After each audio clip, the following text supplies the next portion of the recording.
And welcome back. Sad, you won't believe the group Gay Pride Parades are trying to remove from parades.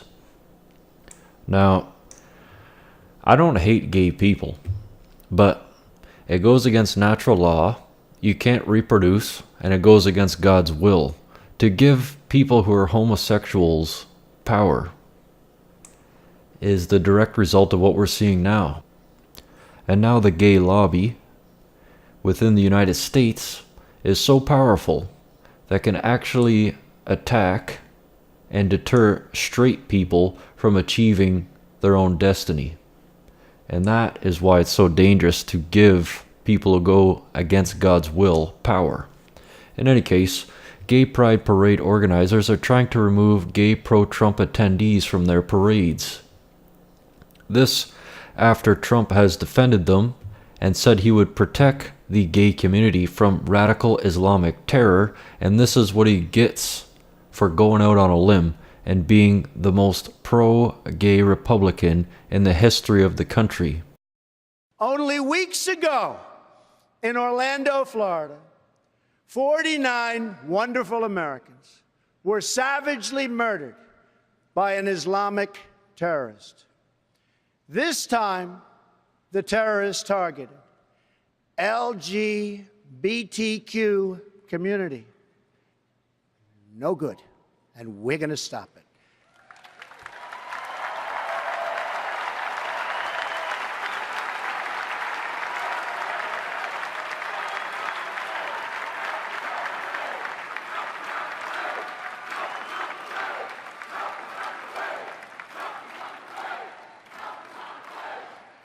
As your president, I will do everything in my power to protect our LGBTQ citizens from the violence and oppression of a hateful foreign ideology.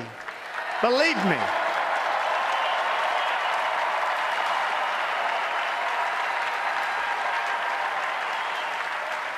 They spit on him and kick him while he's down for it.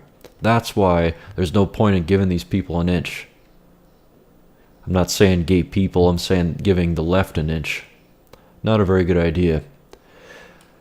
Gay pride paraders are generally celebratory affairs, but they've also almost always had a political side too. I'm here and want to have fun had an inherent political edge to it when the right to be openly gay or transgender was still being litigated in courts of both law and public opinion.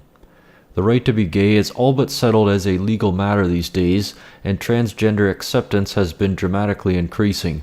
One might expect, then, that the pride parades of summer might start to grow less political and more like other cultural celebrations. Apparently not.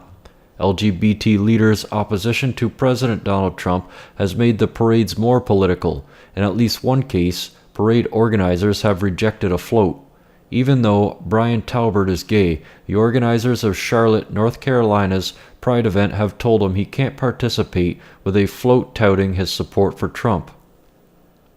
Talbert's story is picking up national attention from the Washington Post. Reached by email, Charlotte Pride released a statement saying the organization reserves the right to decline participation at events to groups that do not reflect the mission and values of the organization. The statement said that policy is acknowledged in its parade rules and regulations and noted that in the past, organizers have made similar decisions to decline participation from other organizations espousing anti-LGBTQ religious or public policy stances.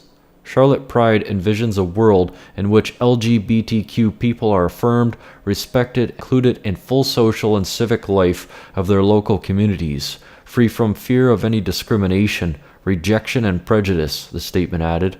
But Trump has notably not espoused anti-gay policy stances and has, in fact, resisted efforts to do so within his administration. So far, Trump is probably the most LGBT-friendly Republican president we've ever had. And so true it is. Breaking. Second largest health insurer is pulling out. Trump was right again. Health insurance giant Anthem has announced plans of pulling out of Obamacare in the Midwest due to a volatile market. FoxNews.com reports, citing a volatile market, the nation's second largest health insurer announced Wednesday its plans to pull out of Obamacare exchanges in Indiana and Wisconsin next year, a move that fueled GOP calls on Capitol Hill to append the law. I really feel bad for people on Obamacare. It was a flawed system from the get-go, and I even know people that have experienced increases of 400%. Let's take a look. Victims of the Obamacare mess in Ohio, thousands of people left without coverage after Anthem, the insurer, has just pulled the plug. Ray and Dan are just two of the many victims of the Obamacare catastrophe created by congressional Democrats. And the problems will only get worse if Congress fails to act. All right, so what will it take for Congress to pass real change and bring relief to American families? That's the big question this morning. Joining us now, Chair for the Program in Business and Finance at the King's College in New York City, Brian Brenberg. Brian, thanks so much for coming on this morning. Good to be here. First thing I want to get into, there's two sides to this story. If you ask the Republicans, this is a failing, crappy system that was, never going to work anyway. If you ask the Democrats, the Republicans are trying to sabotage it and make it worse than it really is. Give me what the real story is with this, because it's almost like they want you to be confused. Republicans are saying the system is broken, it doesn't work, the economics don't work, and they're right. And look, Democrats have even said that. Democrats have said the system doesn't quite work the way it was supposed to. We need to fix it. So that is true. Democrats, though, are also saying Republicans aren't going to any great lengths to try to rescue it. They're saying, look, we should be providing payments to insurers that help low-income individuals pay for their insurance policies. Republicans are saying we're not going to do that the way that Obamacare prescribes, because we should have to appropriate that every year. Those payments shouldn't be automatic. In other words, Congress is saying it's illegal to make those payments the way we're doing it right now. That's a dispute. Okay. So so basically Obamacare is far too expensive. That's why the rates are going up. That's why everybody can't afford it anymore. But the government wants to subsidize the Democrats want to subsidize that with some money, and the Republicans are saying no, we're not going to do that. Republicans are saying we don't, not the way that you've prescribed doing it. We should have to appropriate that year after year. We're not doing that right now, and so that's what Democrats are complaining about. That's where you see the rub going on here. What is the fix to this? I mean, if you look at this is not really a conservative idea at all, the socialization of health care. How are conservatives and Republicans going to fix this problem? Because they've already admitted we're going to have it, I guess. Yeah, look, I mean, the House has passed its health care bill. It's with the Senate. Now, the problem right now is Republicans can't agree. And President Trump was out on the trail, just the other days in Ohio saying, look, we need to do something about this. And he's right to be pointing to Republicans and saying, we need to solve this problem. We knew that Democrats weren't going to help us solve this problem. Voters knew that Democrats weren't going to help us solve this problem. That's why they gave us majorities in the House and the Senate. We need to come together and solve this.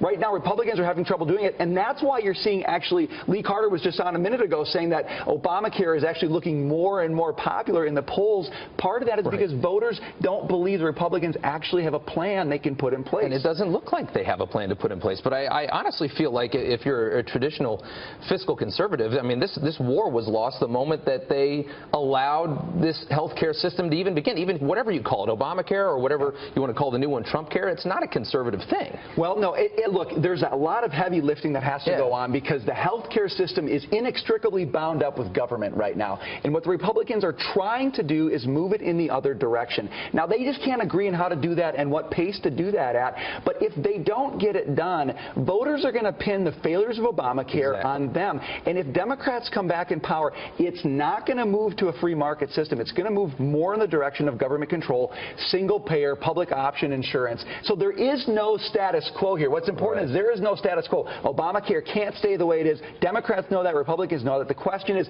will Republicans fix it in time, or will Democrats have the chance to move it more in a government direction? And you got the moderates and then the far right, everybody trying to cover their butt for the 2018 midterm. Nobody wants to claim they made the wrong move here, so it's just dicey. And the president is out there saying, you've got to figure this out, because you're all going to pay the price in 2018. Breaking. Second largest health insurer is pulling out. Trump was right again.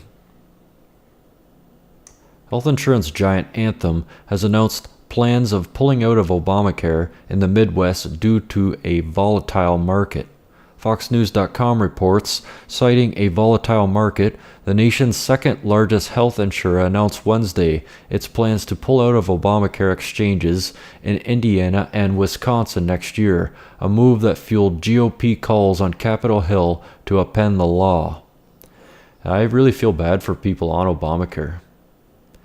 It was a flawed system from the get-go, and I even know people that have experienced increases of 400%. Let's take a look.